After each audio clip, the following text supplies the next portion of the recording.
আমি doctor SM. Khaliduzzaman, Dhaka 17 আসনের জামায়াত ইসলামী। না, কিন্তু আপনারা তো তারেক জিয়ার জন্য জিব্বা দিয়ে রাস্তা পরিষ্কার করে ফেলতেছেন, তাহলে আমাকে কেন দিবেন না? Why not? আপনি শোনেন, আপনার নাম কি বললেন?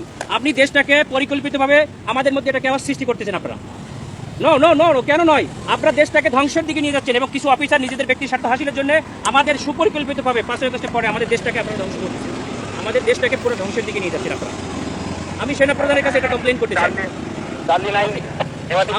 আপনাদের অফিসারের সঙ্গে আমি কথা বলতে চাই। আসসালামু আলাইকুম। ভিডিও আপনারা নিশ্চয়ই সবাই দেখেছেন, সেনাবাহিনীর কোনো একজন অফিসার কিংবা সৈনিক কোনো একজনের সাথে ঢাকা 17 আসনের যিনি দাঁড়িপাল্লার প্রার্থী ডক্টর খালিদুজ্জামান ভাই, তো খালিদ ভাই সেখানে খুব আক্রমণাত্মক কথাবার্তা বলেছেন। আমরা সেখান থেকেই শুরুটা দেখেছি। এর পেছনে কি হয়েছে না হয়েছে আমরা কিছু জানি না। আমি খালিদ ভাইয়ের সাথে আমার ব্যক্তিগতভাবে দেখা হয়েছে, কথা হয়েছে। আমার কাছে যেটা মনে হয়েছে যে এই লোকটাকে চাইলেও খেপানো খুব কঠিন, এরকম টাইপের খুব ঠান্ডা মেজাজের একজন মানুষ। তিনি হঠাৎ করে সেনাবাহিনীর মানে একটা গেটে যায় তিনি এত খেপে যাবেন, এটা আমি বাই করি নাই। এখানে এটার পেছনে আর অনেক কিছু আছে, কিন্তু প্রশ্নটা বা বিতর্কটা ওইটা নিয়ে না যে উনি কতটুকু রেগেছেন, সেনাবাহিনীর অফিসার কতটুকু রেগেছেন, ওইটা না। প্রশ্নটা হচ্ছে সেনাবাহিনীর একটা একটা স্পর্শকাতর একটা বাহিনীর আপনার বডি ক্যামের ভিডিও ফুটেজ বাইরে আসলো কিভাবে? আমি গতকালকে আমার পেজে জুলকারনাইন স্যার ওনার পেজের একটা ভিডিও আমি আমার পেজে আমি শেয়ার দিয়েছিলাম। আমি জানি না এটা প্রথমে কে কে করেছেন, প্রথমে কে আপলোড দিয়েছেন আমি জানি না, মানে কাকে প্রথমে দিয়েছে। এটা যদি সেনাবাহিনী মনে করে দেশের স্বার্থে বা কোনো কারণে এটা প্রকাশ করা দরকার, প্রচার করা দরকার, সেক্ষেত্রে সেনাবাহিনীর উচিত ছিল আইএসপিআর থেকে এটা করা, মিডিয়াকে ডেকে তাদেরকে দিয়ে দেওয়া, অথবা সেনাবাহিনীর নিজস্ব ফেসবুক পেজ আছে, ইউটিউব চ্যানেল আছে, সেখানে এটা আপলোড দেয়া। সেটা না করে তাদের নিশ্চয়ই তারা প্রথমে এটা যার কাছে এসছে সে তাদের কচুক্ষেতের ভাতাপ্রাপ্ত, তো এই কচুক্ষেতের ভাতাপ্রাপ্ত মুক্তিযোদ্ধা যারা আছেন তাদেরকে তারা দিয়েছেন। এই জিনিসটা একটা খুব রহস্যজনক এবং খুবই লজ্জাস্কর একটা বিষয় যে সেনাবাহিনী এখনো পর্যন্ত সেই নোংরা রাজনীতি, শয়তানি এখন পর্যন্ত তাদের মাথার ভেতরে আছে। এই কারণে আমি আজকে মনে করলাম, তারপরে আরো কিছু বিষয় আছে যে বিষয়গুলো এখনো বলার সময় আসেনি। আমি বিভিন্ন মাধ্যমে শুনছি, আমাকে গত 3-4 দিন আগে একজন ঢাকারই একজন ক্যান্ডিডেট ফোন করে বললেন যে তিনার যারা কর্মী আছেন এইসব কর্মীদেরকে একটা বিশেষ সেনাবাহিনীর একটা শাখা থেকে, আপনার সেনাবাহিনী নিয়ন্ত্রিত একটা গোয়েন্দা সংস্থা, সেটা থেকে আপনার নাম চেয়েছে, তাদের নাম সংগ্রহ করছে। তো কেন নাম সংগ্রহ করছে আমরা জানি না। যদি এরকম কিছু থাকে যে বিশেষ হবে, অভিযান হবে, সেই অভিযানে আমি কিন্তু কোনো রাজনৈতিক দলের নাম বলি নাই, কোনো একটা রাজনৈতিক দলকে তারা মাঠে যাতে তারা কাজ করতে না পারে এই জন্য তাদের লোকজনকে ধরপাকড় হবে বা কোনো দলকে সুবিধা দেয়। গত 1.5 বছরে চিহ্নিত কারা কারা চাঁদাবাজি করেছে, কারা সন্ত্রাসী কার্যকলাপ করছে, এখনো করছে, তারা চিহ্নিত, তাদেরকে ধরেন। সেটা যদি জামাতের আমির হয়, জামাতের আমিরকেও ধরেন, কোনো সমস্যা নেই। যদি বিএনপির বিশাল বড় নেতা হয় তারও ধরেন, ওইটা ঠিক আছে। কিন্তু বিশেষ কোনো উদ্দেশ্যে আমি গতকালকের এই ভিডিওটার পিছনে অনেক বড় ধরনের একটা কনস্পাইরেসি আপনার লক্ষ্য করছে।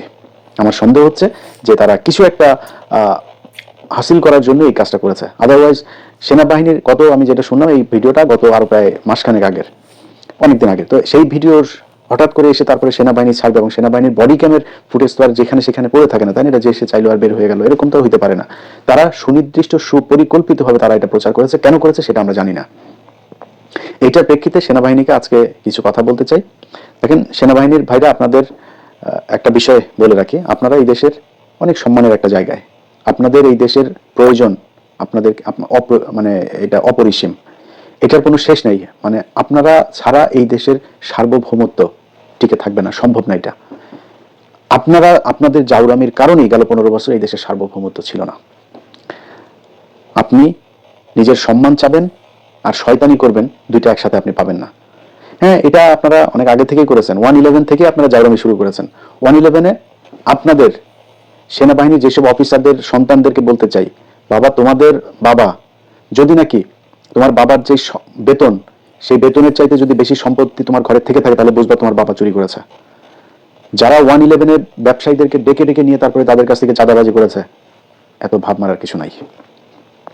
আপনারা গত 15 বছরে আপনাদের সেনাবাহিনীর অফিসারদের বউ, আপনার সেনাবাহিনীর অফিসার মেয়ে, মা, সন্তান, তাদেরকে ধর্ষণ করিয়েছেন ইন্ডিয়ান গোয়েন্দা সংস্থার লোকজনকে দিয়ে। কোথায়? এই পিলখানায়। শুধু আপনি ধর্ষণ করাই শেষ না, আপনি ধর্ষণ করানোর পরে যেই সেনাবাহিনীর অফিসাররা এটার বিচার করতে চেয়েছে তাদেরকে আপনারা গুম করেছেন, তাদেরকে গ্রেনেড হামলা মামলায় আসামি করেছেন, জোর করে চাকরিচ্যুত করেছেন, নির্যাতন করেছেন, দেশ ত্যাগে বাধ্য করেছেন। এটা আপনারা করেছেন, বিচারটা করতে দেন নাই। এরপরে কি করেছেন? সেই বিচারের পুরো অপরাধের দায় বিডিআরের উপরে চাপায় বিডিআরের নিরীহ মানুষগুলোর উপরে নির্মম নির্যাতন চালিয়েছেন। এটা সভ্য কোনো সমাজে, নিকট অতীতের কোনো পৃথিবীতে আজ পর্যন্ত এটা ঘটে নাই। মানুষকে জিজ্ঞাসাবাদের নামে 30 দিন 40 দিন আপনারা আটকে রেখে তাদেরকে নির্যাতন করে হত্যা করেছেন। জেলখানায় যে বিডিআর সদস্যরা গিয়েছে, যারা বের হয়েছে, তাদের অনেকের আমাকে ভিডিও কল করে দেখিয়েছে এই কোমরের মধ্যে, এই রানের মধ্যে ড্রিল মেশিন এই দিক দিয়ে ঢুকিয়েছেন, ওই দিক দিয়ে ড্রিল মেশিন বের করেছেন। সেই দাগ, সেই ক্ষত নিয়ে তারা এখনো পর্যন্ত অনেকে জেলখানায় আছে। ক্যান্সারের রোগী, মা মারা গিয়েছে, বাবা মারা গিয়েছে। আজকে আওয়ামী লীগের একজনের এই আপনার স্ত্রী মারা যাওয়ার পরে সন্তানকে নিয়ে খুবই খারাপ জিনিস। এটা খুবই মানে কি বলবো, যে একটা মানে কষ্টের একটা চিত্র, যে একজন মা তার সন্তানকে নিয়ে তারপর সুইসাইড করেছে। কিন্তু আপনি কি জানেন, এই ছেলে এই নারীকে ছাড়া তার আরো 2-3টা বউ ছিল। এই নারীর কাছে সে আসলো না, এই নারীর সাথে তার সম্পর্ক এমনিতেই ছিল না। তার পরিবারের লোকজন ওই মেয়েকে করতো, নির্যাতন করতো। সেই নারী মারা গিয়েছে এই পারিবারিক সমস্যার কারণে। একটা বিশাল প্রথম আলো, ডেইলি স্টার দুজনে মিলা, ওইদিকে চ্যানেল 24 এমন এক তৈরি করলো যে স্বামীর শোকে, স্বামীকে জেল থেকে বের করতে না পেরে, তারপরে মিথ্যা মামলার অপরাধে স্বামীর এই অত্যাচারের এই দুর্বিষহ অবস্থা সহ্য করতে না পেরে দুনিয়া ছেড়ে চলে গেলেন। কি সেই মানে মিউজিক একটা করে দিলে বেদের মেয়ে জ্যোৎস্না ছবির মতো বিশাল করুণ দৃশ্য দেখা যাইতো, বানাই দিলেন। কিন্তু এই যে বিডিআররা এখনো পর্যন্ত যে জেলখানায় পড়ছে, এখন পর্যন্ত প্রায় 450 আলেম জেলখানার ভিতরে কোনো অপরাধ ছাড়া, তারা বাপ মার মারা যাওয়ার পরে তাদের প্যারোলে যাইতে দেওয়া হয় না অনেককে। সেটা নিয়ে নিউজ করেন না কেউ? কি অপরাধ তাদের? এটা আপনারা করেছেন। আপনাদের নিজেদের অফিসার নিজেরা নিজেদের ক্যান্টনমেন্টের ভিতরে লুকিয়ে গুম করে রেখেছেন। আপনারা পাহারা দিয়ে 2018 সালে একটা রাতের ভোটে নির্বাচন করিয়েছেন, 2014 সালে করেছেন ভোটারহীন নির্বাচন, 2024 সালে করিয়েছেন ড্যামি নির্বাচন। এগুলো আপনারা করেছেন। আপনারা রাস্তাঘাট, ব্রিজ, কালভার্ট এগুলো করতে গিয়ে চুরি, বাটপারি যা আছে সবকিছুই সেনাবাহিনী করেছে। এখন আপনারা তারপরে সম্মান চান, আপনাদেরকে সম্মান করতে হবে। সমস্যাটা কি হয়েছে শুনেন। এই খালিদুজ্জামান ভাই ভিডিও নিয়ে এক মেজর, রিটায়ার্ড, তিনি মেজর না ক্যাপ্টেন না কি যেন একজন সেনা কর্মকর্তা আর কি, তিনি ভিডিও বানিয়েছেন। আমি আর পিনাকি ভট্টাচার্য আমাদের কারণে সেনাবাহিনীকে নিয়ে খালিদুজ্জামান এরকম কথা বলার সাহস পেয়েছে। খালিদুজ্জামান একা না, বাংলাদেশের বহু মানুষ এইভাবে কথা বলবে। এটা ইলিয়াস পিনাকির কারণে কিনা ওই চিন্তা না করে আপনারা অপকর্ম করেন কিনা সেই চিন্তা করেন। আপনারা চান হচ্ছে কি, জাউরামি যত ধরনের আছে সব করবেন, কিন্তু কেউ কিছু বলতে পারবে না। সেদিন গুজার গায়া, ওই দিন আর বাংলাদেশে ফেরত আসবে না। জাউরামি করবেন, বের হয়ে যাবে।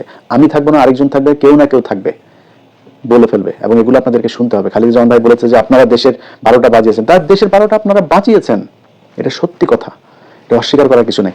একজন পুলিশের সন্তান যদি নাকি কেউ দেখে, মনে করেন পুলিশে যদি অস্বাভাবিক সম্পদ দেখে, পুলিশের ছেলে মনে করেন R1 নিয়ে ঘুরছে, BMW নিয়ে ঘুরছে, চোখ বন্ধ করে বলে দেবে ওর বাপের হয়তো অন্য পারিবারিক ব্যবসা থাকতে পারে, বাপের ভাইয়ের ব্যবসা থাকতে পারে, নিজের পৈতৃক সম্পত্তি থাকতে পারে, কিছু না, পুলিশের ছেলে শালা ঘুষখোরের পোলা, বলে ফেলবে।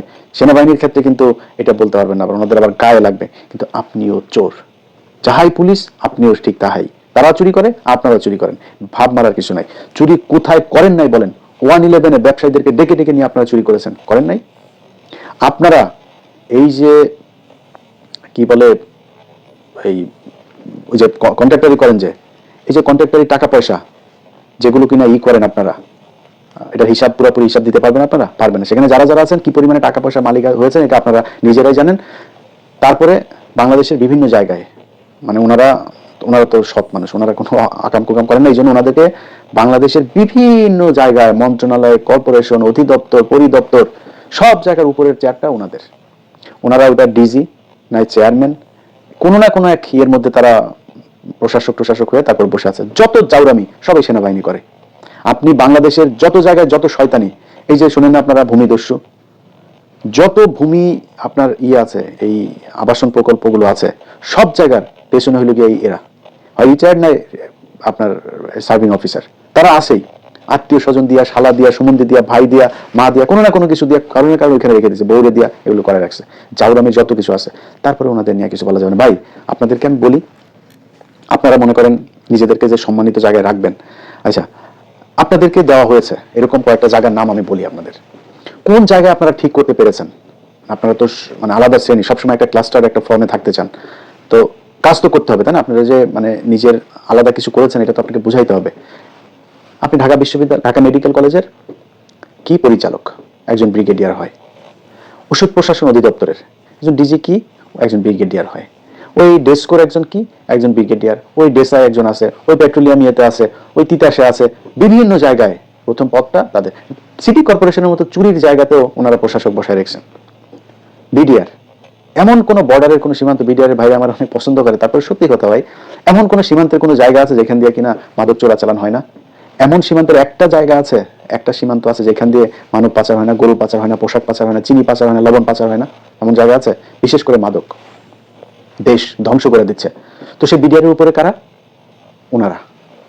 বিডিআরের অফিসার বিডিআর হইতে পারবে না, ওনারা অফিসার হবেন। অফিসারে ওনারা বাল ফালিয়ে ফেলবেন। ওনারা বিডিআরকে বিশাল সৎ এক এক ইয়ে হিসাবে, সংস্থা হিসাবে তৈরি করেছেন। ওনাদের থাকতেই হবে সেখানে। মেরে বিডিআর মেরে সাফা করে ফেলতে হবে, নাম পাল্টাইতে হবে, পোশাক পাল্টাইতে হবে, ওনাদের পাল্টানো যাবে না। ওনারা ঠিক সে আগের মতোই থাকবেন। চাটের বাল আব্দুল্লাহ হয়ে গেছে। ঢাকা মেডিকেলে চুরি ঠেকাইতে পারছেন? ওষুধ প্রশাসন অধিদপ্তর, ইনসেপ্টা আছে, স্কোয়ার আছে, ভ্যাকসিনকো আছে, এত ওষুধের ইয়ে, আমার এসেনশিয়াল কেন এত সমস্যা? মানে সরকারি ইয়েটা কেন এত হয় না কেন? এটার নাম ডাক নাই কেন? এটাতে খালি দিনকে দিন প্রতিদিন খালি মানে চুরি লসের মধ্যে যায় কেন?